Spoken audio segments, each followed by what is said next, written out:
नमस्कार, मैं हूं निकिता और आप देख रहे हैं सत्य हिंदी। एक नजर डालते हैं अब तक की सुर्खियों पर। कांग्रेस नेता राहुल गांधी ने गुरुवार को बिहार के नालंदा में चुनावी रैली के दौरान प्रधानमंत्री नरेंद्र मोदी पर तीखा हमला किया। उन्होंने कहा कि पीएम मोदी में अमेरिकी राष्ट्रपति डोनाल्ड ट्रंप से सवाल करने की हिम्मत नहीं है। राहुल ने कहा कि इंदिरा गांधी महिला थीं, लेकिन उनमें मोदी से ज्यादा दम था। मोदी डरपोक हैं। ट्रंप ने कहा कि उसने ऑपरेशन सिंदूर रुकवाया, लेकिन मोदी खामोश रहे। राहुल ने आरोप लगाया कि ट्रंप ने बार बार मोदी का अपमान किया, फिर भी मोदी ने जवाब नहीं दिया। उन्होंने अमित शाह पर भी हमला करते हुए कहा कि वे कहते हैं कि बिहार में जमीन नहीं है, लेकिन उद्योगपतियों को सस्ते दामों पर जमीन दी जा रही है। राहुल ने वोट चोरी का आरोप लगाते हुए युवाओं से अपील की कि वे अपने वोट की रक्षा करें। उन्होंने वादा किया कि इंडिया गठबंधन की सरकार आने पर नालंदा में विश्व की सर्वश्रेष्ठ यूनिवर्सिटी बनाई जाएगी और किसानों, मजदूरों व कमजोर वर्गों की सरकार बनेगी। पश्चिम बंगाल के बीरभूम जिले के इलम बाजार में 95 वर्षीय क्षितिज मजूमदार ने आत्महत्या कर ली। बताया जा रहा है कि वे चुनाव आयोग के मतदाता सूची के विशेष गहन पुनरीक्षण यानी SIR अभियान से डर गए थे। मजूमदार को यह चिंता सताने लगी थी कि उनका नाम 2002 की वोटर लिस्ट में नहीं है और कहीं उन्हें नागरिकता साबित करनी पड़े या बंगाल से निकाल न दिया जाए। पुलिस ने बताया कि उनका शव घर में फंदे से लटका मिला और मामला दर्ज कर जांच शुरू की गई है। मुख्यमंत्री ममता बनर्जी ने इस घटना के लिए भाजपा और चुनाव आयोग को जिम्मेदार ठहराया है और कहा है कि भय और नफरत की राजनीति लोगों को आत्महत्या जैसी निराशा की ओर धकेल रही है। उन्होंने यह भी कहा कि उनकी सरकार बंगाल में NRC लागू नहीं होने देगी। वहीं भाजपा ने इन आरोपों को खारिज करते हुए कहा कि SIR अभियान सिर्फ वैध दस्तावेजों की जांच के लिए है। TMC ने आरोप लगाया कि मतदाता सूची से हजारों असली नाम हटाए जा रहे हैं और इसे चुपचाप धांधली बताया। पार्टी ने चुनाव आयोग से पूरी जांच की मांग की है। जस्टिस सूर्यकांत को भारत का 53वां मुख्य न्यायाधीश नियुक्त किया गया है। वे 24 नवंबर को पदभार संभालेंगे। केंद्र सरकार के कानून मंत्रालय के न्याय विभाग ने गुरुवार को उनकी नियुक्ति की अधिसूचना जारी की। जस्टिस सूर्यकांत मौजूदा मुख्य न्यायाधीश भूषण R गवई के उत्तराधिकारी होंगे, जो 23 नवंबर को सेवानिवृत्त हो रहे हैं।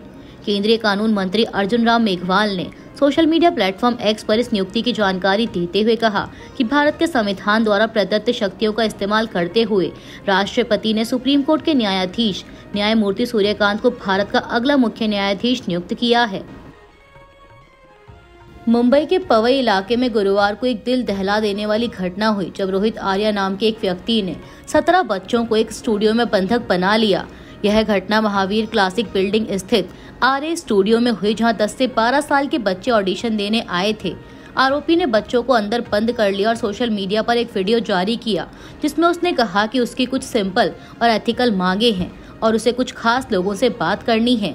वीडियो में आरोपी ने कहा कि मेरे कुछ सवाल हैं, मुझे कुछ लोगों से बात करनी है, सवाल पूछने हैं और उनके जवाब पर काउंटर क्वेश्चन पूछने हैं। जवाब के अलावा मुझे कुछ नहीं चाहिए, ना तो मैं टेररिस्ट हूँ और ना ही मेरी कोई पैसों की डिमांड है।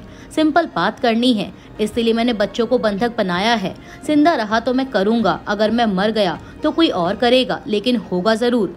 उसने यह भी धमकी दी कि अगर उसकी बात नहीं सुनी गई तो वह खुद को और बच्चों को नुकसान पहुंचाएगा। सूचना मिलते ही पुलिस और दमकल विभाग ने संयुक्त रूप से ऑपरेशन शुरू किया। पुलिस ने स्टूडियो की ग्रिल तोड़कर सभी बच्चों को सुरक्षित बाहर निकाला। इस दौरान हुई फायरिंग में आरोपी घायल हो गया और बाद में उसकी मौत हो गई। संयुक्त पुलिस आयुक्त सत्यनारायण चौधरी ने बताया कि सभी बच्चे सुरक्षित हैं और उन्हें उनके परिवारों को सौंप दिया गया है। संयुक्त पुलिस आयुक्त सत्यनारायण चौधरी ने बताया कि सभी बच्चे सुरक्षित हैं और उन्हें उनके परिवारों को सौंप दिया गया है। फिलहाल पुलिस आरोपी की पृष्ठभूमि और मकसद की जाँच कर रही है। खोजी वेबसाइट कोबरा पोस्ट ने अपनी एक रिपोर्ट में दावा किया है कि अनिल अंबानी के नेतृत्व वाले रिलायंस ADA ग्रुप ने करीब 41,921 करोड़ रुपए का कथित फ्रॉड किया है। रिपोर्ट के मुताबिक समूह ने 2006 से अब तक बैंक लोन, IPO और बॉन्ड के जरिए जुटाई गई रकम में से लगभग 28,874 करोड़ रुपए लिस्टेड कंपनियों से निकाल लिए। इसके अलावा करीब 13,047 करोड़ रुपए यानी करीब 1,535 मिलियन डॉलर विदेश से गलत तरीके से भारत लाकर गायब कर दिए गए। कोबरा पोस्ट ने इसे मनी लॉन्ड्रिंग जैसा बताया है। रिपोर्ट में कहा गया कि ग्रुप ने कई शेल कंपनियां बनाई, बार बार नाम बदले और धन को छिपाने के लिए उन्हें विलय कर दिया। वहीं रिलायंस एडीएस समूह ने सभी आरोपों को खारिज किया है और कोबरा पोस्ट पर आपराधिक उगाही और बाजार गिराने की साजिश का आरोप लगाया है। कंपनी का कहना है कि ये पुराने और अदालत में विचाराधीन मामले हैं जिन पर नई टिप्पणी करना अदालत की अवमानना होगी। साथ ही समूह ने सेबी में बाजार हेरफेर की जांच की मांग की है।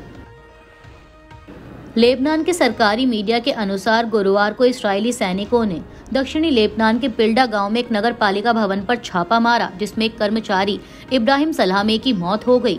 इस्राएल ने दावा किया कि उसके सैनिक हिजबुल्लाह के आतंकवादी ढांचे को नष्ट करने के लिए गए थे और उन्होंने एक संदिग्ध को पकड़ने की कोशिश के दौरान खतरे को बेअसर करने के लिए गोली चलाई। लेबनान के राष्ट्रपति जोसेफ ऑन ने इस घटना की निंदा की और कहा कि सलामे अपने काम के दौरान मारे गए।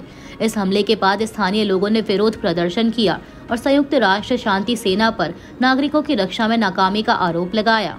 प्रधानमंत्री नवाफ सलाम ने कहा कि लेबनान संयुक्त राष्ट्र और अन्य देशों पर दबाव बना रहा है ताकि इसराइल की लगातार घुसपैठ और युद्ध विराम उल्लंघन को रोका जा सके। भारत को ईरान के चाबहार बंदरगाह पर अमेरिकी प्रतिबंधों से 6 महीने की छूट मिली है। विदेश मंत्रालय के प्रवक्ता रणधीर जायसवाल ने प्रेस ब्रीफिंग में बताया कि भारत को यह छूट उस निर्णय के बाद मिली है जब अमेरिका ने चाबहार बंदरगाह का संचालन करने वाले लोगों पर सितंबर महीने के अंत से प्रतिबंध लागू कर दिया था। भारत ईरान के साथ मिलकर ओमान की खाड़ी पर स्थित चाबहार बंदरगाह में एक टर्मिनल का विकास कर रहा है। इस साल 13 मई को भारत ने इसके संचालन के लिए 10 साल का समझौता किया था। यह पहली बार है जब भारत ने किसी विदेशी बंदरगाह के प्रबंधन की जिम्मेदारी ली है।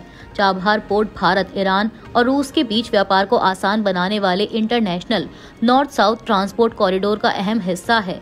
इस रूट से भारत को यूरोप और मध्य एशिया के देशों तक पहुंचने में मदद मिलेगी और क्षेत्रीय कनेक्टिविटी को बढ़ावा मिलेगा।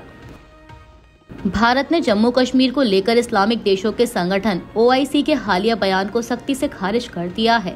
विदेश मंत्रालय के प्रवक्ता रणधीर जायसवाल ने प्रेस ब्रीफिंग में कहा कि OIC सचिवालय द्वारा जारी बयान पूरी तरह अनुचित हैं और संगठन को भारत के आंतरिक मामलों पर टिप्पणी करने का कोई अधिकार नहीं है। OIC ने 27 अक्टूबर 2025 को एक बयान जारी कर कहा था कि जम्मू कश्मीर पर भारत के गैर कानूनी कब्जे को 78 साल पूरे हो गए हैं और इस मौके पर उसने कश्मीर के लोगों के आत्मनिर्णय के अधिकार के समर्थन में एकजुटता दिखाई थी। भारत ने स्पष्ट किया कि जम्मू कश्मीर उसका अभिन्न हिस्सा है और ऐसे बयान न तो सच्चाई पर आधारित हैं और न ही स्वीकार्य। महाराष्ट्र में किसानों का गुस्सा बढ़ता जा रहा है। पूर्व विधायक बच्चू कडू के नेतृत्व में किसानों ने नागपुर हैदराबाद हाईवे NH 44 पर नाकाबंदी कर दी, जिससे घंटों ट्रैफिक जाम रहा। इस आंदोलन को राजू शेट्टी किसान सभा और NCP शरद पवार गुट का समर्थन मिला है। हालात बिगड़ने पर बॉम्बे हाईकोर्ट ने हस्तक्षेप करते हुए प्रदर्शनकारियों को शाम 6 बजे तक सड़क खाली करने का आदेश दिया, क्योंकि जाम से एम्बुलेंस और जरूरी सेवाएं प्रभावित हो रही थीं। बाद में मंत्री पंकज भोयर और आशीष जायसवाल किसानों से मिले और उन्हें मुख्यमंत्री फडणवीस से मुंबई में बातचीत का प्रस्ताव दिया, जिसे किसानों ने स्वीकार कर लिया।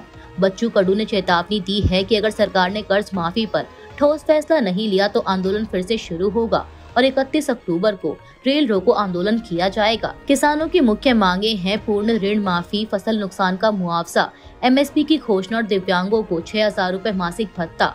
वहीं CM फडणवीस ने कहा कि सरकार किसानों की मदद के लिए 32,000 करोड़ रुपए का राहत पैकेज बांट रही है और कर्ज माफी पर विचार के लिए समिति बनी है। अमेरिका के राष्ट्रपति डोनाल्ड ट्रंप और चीन के राष्ट्रपति शी जिनपिंग के बीच दक्षिण कोरिया के बुसान में हुई मुलाकात से दोनों देशों के बीच चल रहे व्यापारिक तनाव में बड़ा बदलाव आया है।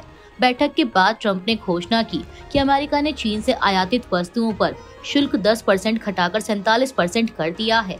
यह फैसला फेंटेनाइल ड्रग तस्करी पर सख्ती, रेयर अर्थ मिनरल्स निर्यात प्रतिबंध हटाने और अमेरिकी कृषि उत्पादों की खरीद पर सहमति के बाद लिया गया। ट्रंप ने बैठक को अद्भुत और ऐतिहासिक बताया और कहा कि चीन अब तुरंत अमेरिकी सोयाबीन की खरीद शुरू करेगा। वहीं चीन ने रेयर अर्थ निर्यात पर से रोक हटाने का भी वादा किया, जिससे अमेरिकी टेक उद्योग को राहत मिलेगी। दोनों देशों ने आगे एक व्यापक व्यापार समझौते की दिशा में काम करने की घोषणा की। ट्रंप ने अप्रैल में चीन दौरे की भी घोषणा की, जबकि शी जिनपिंग आगे चलकर अमेरिका की यात्रा करेंगे। इस समझौते के बाद वैश्विक बाजारों में तेजी और चीनी युआन की मजबूती दर्ज की गई, जिसे विशेषज्ञों ने विश्व अर्थव्यवस्था के लिए सकारात्मक संकेत बताया है। अमेरिका के राष्ट्रपति डोनाल्ड ट्रंप के परमाणु हथियारों का परीक्षण शुरू करने के आदेश के बाद चीन ने उम्मीद जताई है कि अमेरिका परमाणु परीक्षण प्रतिबंध संधि यानी CTBT का पालन करेगा। ट्रंप ने सोशल मीडिया पर कहा कि उन्होंने युद्ध विभाग यानी पेंटागन को परमाणु परीक्षण फिर से शुरू करने का आदेश दिया है, क्योंकि अन्य देश भी ऐसा कर रहे हैं। ट्रंप ने दावा किया कि अमेरिका के पास सबसे अधिक परमाणु हथियार हैं और अब वह रूस और चीन के साथ बराबरी की स्थिति में आ जाएगा। अगर यह आदेश लागू होता है तो अमेरिका 33 साल बाद फिर से परमाणु परीक्षण करेगा। अमेरिका ने आखिरी बार 1992 में परीक्षण किया था। CTBT के तहत 1996 से दुनिया में किसी भी परमाणु विस्फोट पर रोक है। विशेषज्ञों का कहना है कि इस कदम से वैश्विक परमाणु संतुलन और पर्यावरण सुरक्षा पर असर पड़ सकता है। वहीं चीन ने कहा कि उसे उम्मीद है कि अमेरिका संयम बरतेगा और अंतर्राष्ट्रीय समझौतों का सम्मान करेगा। अभी के लिए इतना ही। बाकी की देश दुनिया की बड़ी खबरों के लिए जुड़े रहिए सत्य हिंदी के साथ। Copyright disclaimer under Section 107 of the Copyright Act 1976. Allowance is made for fair use for purposes such as criticism, comment, news reporting, scholarship, and research. Fair use is a use permitted by copyright statute that might otherwise be infringing.